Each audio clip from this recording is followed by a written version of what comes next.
warahmatullahi wabarakatuh. Waalaikumsalam warahmatullahi wabarakatuh. Selamat pagi semua. Pagi. Bagaimana kabarnya hari ini? Baik. Apakah masih semangat semua? Semangat. Lemas. Hari ini siapa yang tidak masuk? Paudan. Paudan sama dia. Agnes, Kenapa itu kok tidak masuk? Agnes lolos Bu. Catat ya. Sebelum kita mulai pembelajaran hari ini, mari kita berdoa terlebih dahulu. Ketua kelas bisa memimpin doa. Coba ketua kelasnya. Agnes, Doa aku bisa memimpin doa. Sebelum memulai pembelajaran, mari kita berdoa. Doa dimulai. Amin. Doa selesai.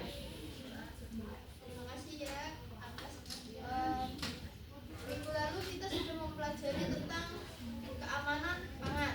Jadi minggu ini kita akan mempelajari tentang kontaminasi silang dan bahaya keamanan pangan.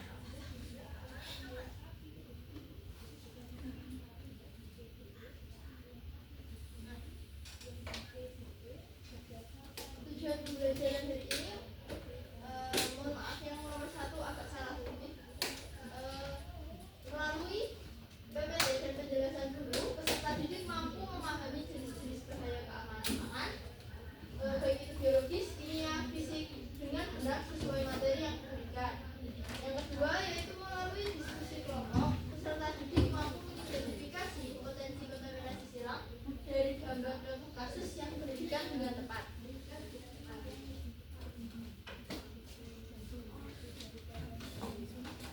Nah, jenis bahaya dan resiko keamanan pangan itu ada 3, yaitu yang pertama adalah biologis, kedua fisik, ketiga kimia.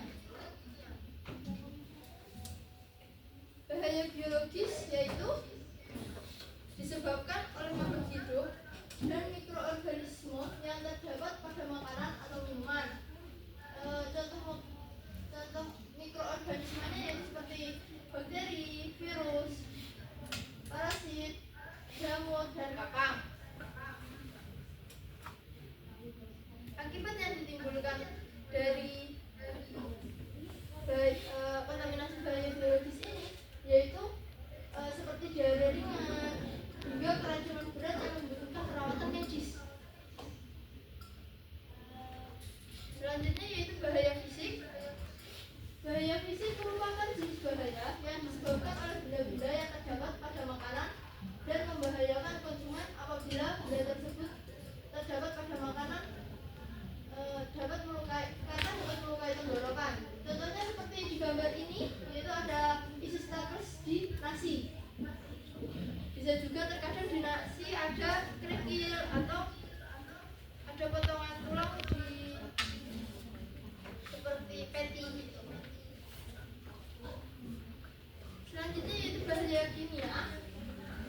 Bahaya kimia adalah bahaya yang timbul akibat adanya zat kimia berbahaya yang masuk ke dalam makanan, baik secara alami terdapat pada bahan makanan seperti selanin pada kentang maupun ditambahkan secara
dengan daging ikan yang tidak dikukus. Jadi daging itu tidak ditutup dengan rapat sehingga bisa menyebabkan kontaminasi silang dengan buah dan sayur yang ada di sampingnya.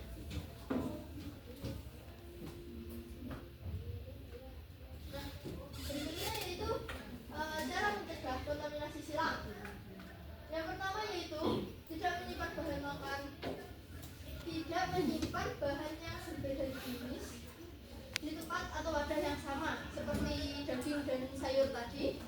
Lalu yang kedua yaitu menggunakan telanan yang berbeda untuk setiap jenis bahan. Contohnya seperti ini, ada telanan merah untuk daging, telanan biru untuk ikan dan seafood, telanan kuning untuk unggas, telanan hijau untuk sayuran dan buah, dan telanan putih untuk hidangan yang siap saji atau sudah matang. Yang ketiga yaitu selalu mencuci alat-alat yang digunakan untuk memasak. Jadi kalau pakai pisau itu kalian udah motong sayur nih, nanti dicuci dulu baru buat potong daging. Kalau emang pisaunya ada satu. Nah, selanjutnya yaitu selalu mencuci tangan sebelum menangani bahan makanan. Nah, sudah. Sebelum kita mengerjakan LKPD, kita akan ice breaking terlebih dahulu. Bisa mohon berdiri.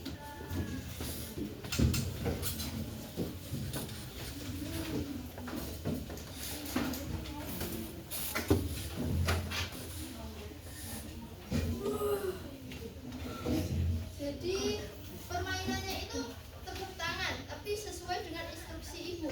Jika ibu bilang tepuk satu, kalian tepuk satu kali.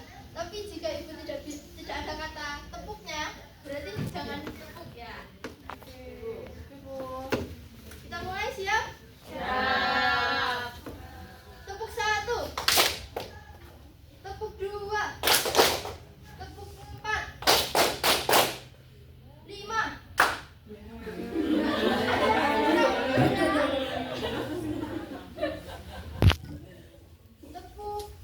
Tepuk tiga, tepuk dua, tepuk satu.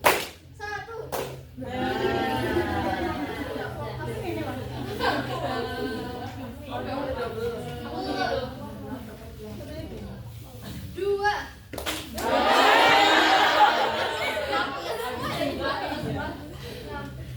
Kita sekali lagi ya. Tepuk dua, satu. Oke, sudah fokus ya anak-anak. Silakan dulu. Ini ibu ada LKPD, akan ibu bagi untuk 2 kelompok.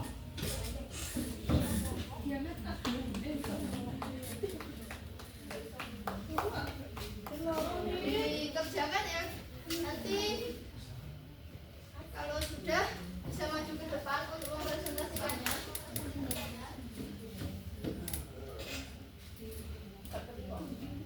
Apakah ada yang ditanyakan dari tugasnya?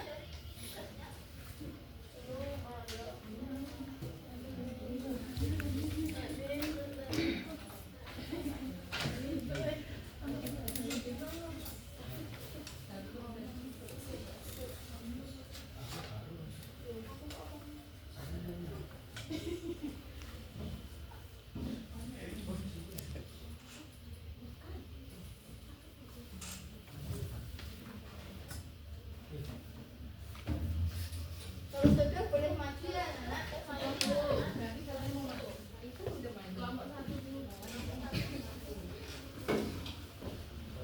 Saya dari kelompok 1 akan mempresentasikan hasil diskusi. Dari yang kita dapat, kita tahu bagaimana kontaminasi silang dapat membahayakan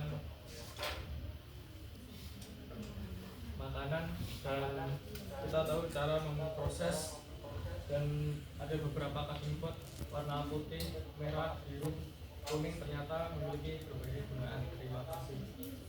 Terima kasih. Untuk kelompok 2, apakah sudah selesai?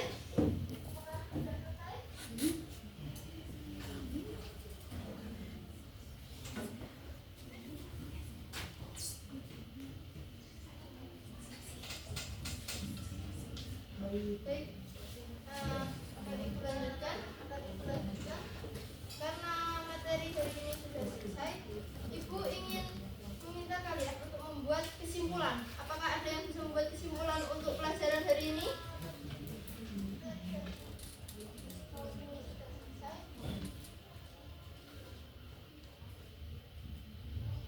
Apakah ada yang bisa membuat kesimpulan, anak-anak?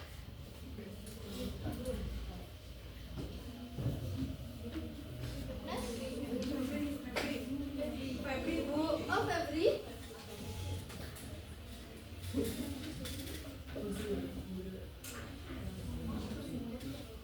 Jadi untuk kesimpulan hari ini, seperti contoh dari kontaminasi silang itu terjadi karena jenis bahan seperti daging atau buah. Jadi jika disimpan dengan secara bersamaan, jadi terjadi kontaminasi silang. Ya, benar. Terima kasih ya, Febri. Untuk soal evaluasi, Ibu sudah mengirimkan di grup ya. Silakan dikerjakan 5 menit. Kalau sudah selesai, bilang ya anak-anak. Sudah selesai? Sudah. Karena pembelajaran hari ini sudah selesai, Ibu ingin mengakhirinya. Tapi sebelumnya, untuk minggu depan kita akan belajar tentang kebersihan area dapur. Jadi dibaca dulu ya bukunya agar minggu depan lebih ngerti nih. Karena sudah selesai.